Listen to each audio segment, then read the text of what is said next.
श्रीगुरुभ्यो नमः। हरिः ॐ। श्रीमहागणाधिपतये नमः। श्रीमहासरस्वत्यै नमः। श्रीगुरुभ्यो नमः। हरिः ॐ। वागर्थापिव सम्पृक्तौ वागर्थप्रतिपत्तये जगतः पितरौ वन्दे पार्वती परमेश्वरौ। పరమేశ్వరస్వరూపమైన శ్రీ శివమహాపురాణ పఠనమునకు నమస్కారం. ఇక ఈ వీడియోలో దక్షునికి విష్ణువు హితవ పల్కుట అనే ఘట్టం గురించి తెలుసుకుందాం. మునుపటి ఘట్టంలో తెలుసుకున్నాం కదా, తన ప్రభు లక్ష్మీపతి అయిన విష్ణువుని ఆశ్రయించి ఇలా ప్రార్థించడం మొదలుపెట్టాడు దక్షుడు.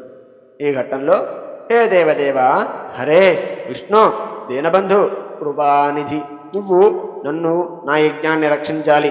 యజ్ఞం నీ స్వరూపం కదా. సర్వవ్యాపకుడైన నువ్వు రక్షించకపోతే మరెవరు రక్షించగలరు నన్ను అంటూ వారి విధాల పాదాలను పట్టుకుని ప్రార్థించిన దక్షుడిని పైకి లేపి మనస్సులో తన స్వామి అయిన శివుని స్మరించుకొని దక్షుడితో ఇలా అంటున్నాడు విష్ణుమూర్తి. దక్ష విను, తత్వాన్ని తెలుసుకోలేక సకల జగదీశ్వరుడు పరమాత్మ అయిన శివుడిని అవమానించినావు కదా. శివుని తిరస్కరిస్తే కార్యసాఫల్యం చేకూరదు. ఎక్కడ పూజించదగిన వారు పూజించబడగా అపూజ్యుడు అనగా పూజించదగని వారు పూజించబడతారో అక్కడ దారిద్ర్యము, మరణము, భయము, నాశనము అన్నీ సంభవిస్తాయి. ఇప్పుడు మహాభయం సంప్రాప్తమైనది. ఇప్పుడు మేమందరం సమర్థులమే, అయినా దీనిని నివారించలేం. ఇదంతా నీ దుర్నయం వల్ల కలిగింది, నీ దుష్టబుద్ధి వల్ల కలిగింది ఈ పనంతా అని అన్నాడట విష్ణుమూర్తి. విష్ణుమూర్తి మాటలకు దక్షుడు చింతాగ్రస్తుడై వివర్ణవదనుడై కూర్చుండిపోయాడు. ఏమీ చేయలేక భయపడుతూ ఆలోచిస్తూ కూర్చుండిపోయాడట. ఇంతలో గణసహితుడై వీరభద్రుడు యజ్ఞస్థలాన్ని సమీపిస్తున్నాడు, అనగా దగ్గరికి వస్తున్నాడు. రుద్రగణం సింహనాదం చేస్తూ ముందుకు వస్తున్నది. ముల్లోకాళ్ళు కంపించినాయి. ఆకాశమంతా చీకట్లో అలుముకున్నాయి.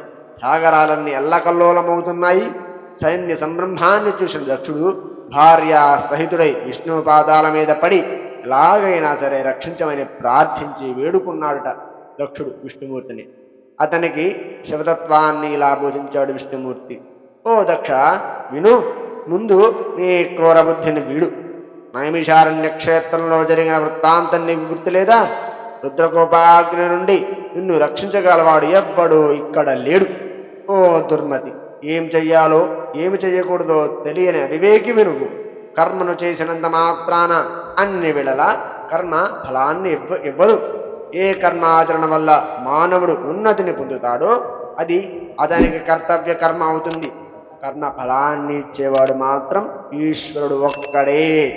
ఈశ్వరార్చనను విడిచిపెట్టి కేవలం జ్ఞానాన్ని ఆశ్రయించిన జ్ఞానులు కానీ, జ్ఞానాన్ని విడిచి కేవలం కర్మానాశ్రయించిన కర్మఠులు కానీ ఉత్తమ గతిని పొందలేరు.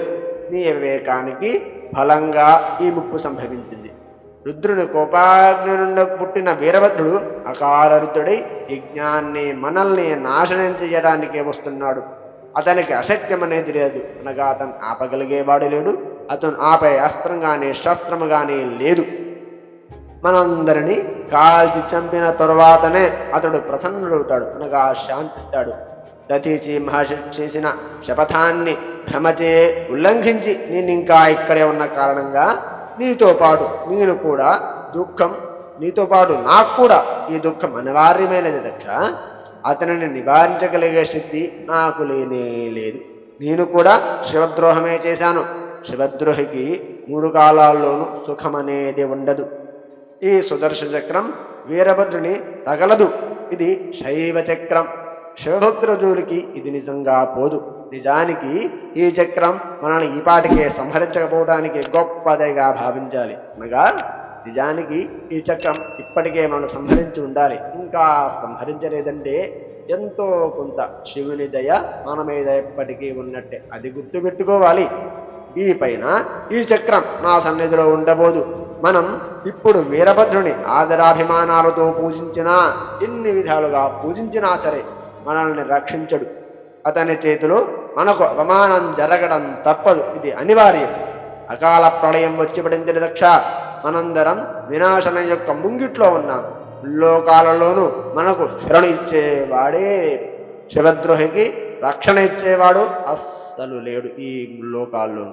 దధీచి మరియు సతీదేవి శాపనాంతరం నేను వెంటనే నిష్క్రమిద్దామనుకున్నాను, అనగా వెళ్ళిపోదామనుకున్నాను.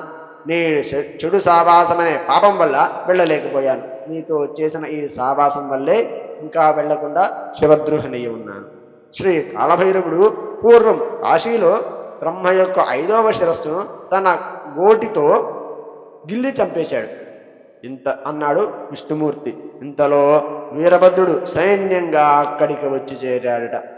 హరి ఓం తత్సతు. ఇంతటితో దక్షుడికి విష్ణువు హితవు పలుకుట అనే ఘట్టం పరిసమాప్తి. రేపటి వీడియోలో విష్ణువు వీరభద్ర సంవాదము అనే ఘట్టం గురించి తెలుసుకుందాం. స్వస్తి.